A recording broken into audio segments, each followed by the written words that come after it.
Hey everyone, welcome to another episode of Key Gripe, the show for short, sweet reviews of new release movies, plus the one thing that annoyed me the most. And today I will be talking about the new film King Arthur, Legend of the Sword, and there are some minor spoilers.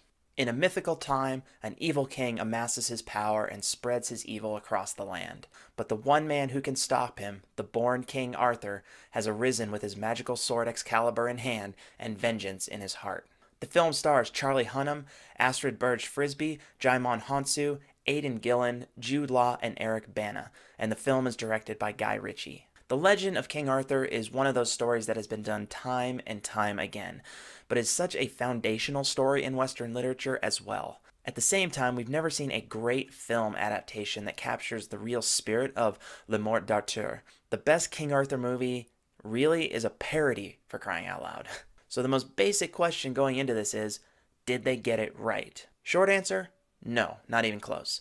But it was a fantastically entertaining movie. Now, I specifically say fantastic because they definitely return to the fantasy core of the story. So, as much as I love Antoine Fuqua's film, it could have used just a touch of magic. It's also very much a Guy Ritchie film with his specific brand of action and dialogue.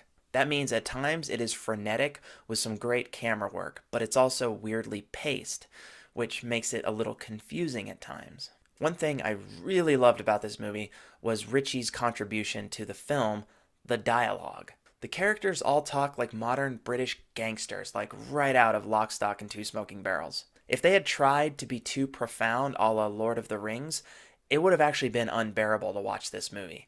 But the fast-paced, humorous dialogue made it so much more entertaining. The cast is mostly solid, but the two leads really are the ones that carry the film.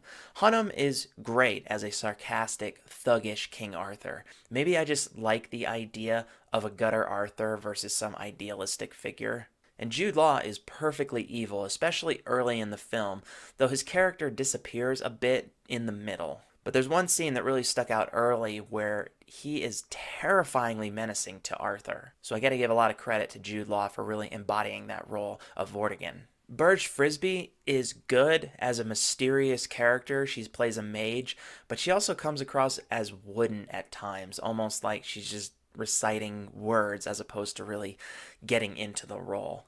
I also really wish that Gillen and Hounsou were given more range with the talents that they have as actors, that their characters were given a little bit more in the film. Visually, the film is also a mixed bag, but I did enjoy the style they employed. So even though the visual effects are not always very good, and particularly there's a scene during Arthur's magical sword battle at the end where the visual effects are very cheesy, the style overall definitely appealed to me.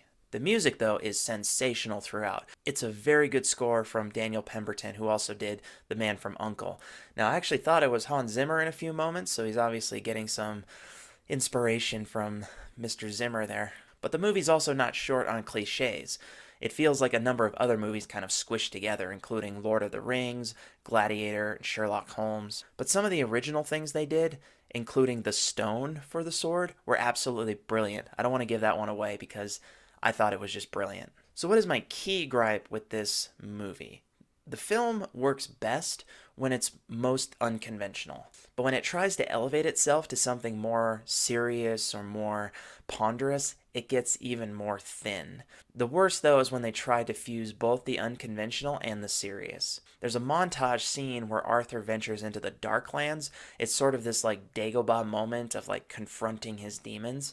Now, it's a very important scene in the movie that's supposed to teach us about Arthur's character, but the scene itself is just a mess. The pacing doesn't fit, the drama is lost, and what is supposed to be this profound moment really just comes across as rushed and really cheesy. The scene actually took me out of the movie when it should have been a profound moment, so I really did not like that scene, and that is Ritchie's style, but I don't think it worked very well here. He needed to pick one or the other. Overall, is this a good movie?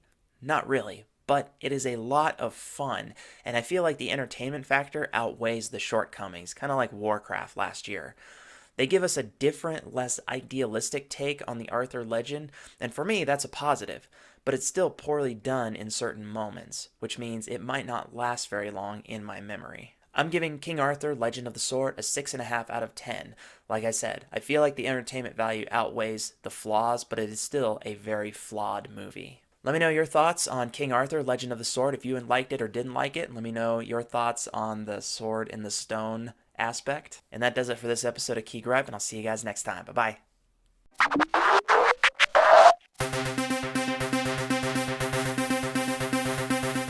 Hey, you made it to the end of the video. Nice work. Good job. If you like what you saw, you can just go ahead and click that subscribe button for all videos past and future. You can also head over to my website and see all the other stuff that I do, including the books I've written. So go ahead, click stuff.